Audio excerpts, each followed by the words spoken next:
جب غصہ آئے تو فوراً خاموشی اختیار کرو اور وضو کر لو، کیونکہ غصہ آگ ہے اور پانی آگ کو بجھا دیتا ہے، جسمانی نہیں بلکہ روحانی علاج بھی ہے۔ ایسا کرنے سے نہ صرف دل ٹھنڈا ہوتا ہے بلکہ گناہوں سے بھی حفاظت ملتی ہے۔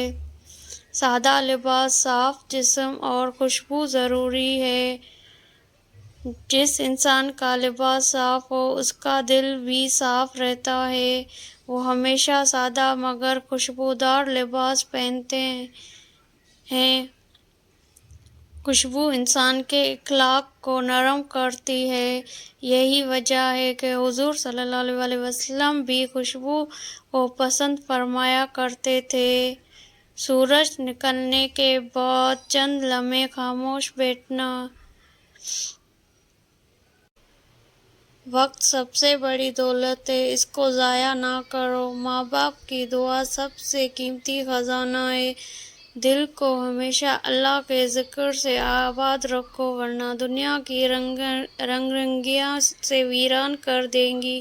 علم انسان کو بلند کرتا ہے اور عمل علم کو مضبوط کرتا ہے۔ غم اور خوشی دونوں اللہ کی طرف سے ہے، بس دیکھنا یہ ہے کہ تم ان میں سے کیسے رہتے ہو۔ محبت وہ طاقت ہے جو ٹوٹے ہوئے دل کو جوڑ دیتی ہے۔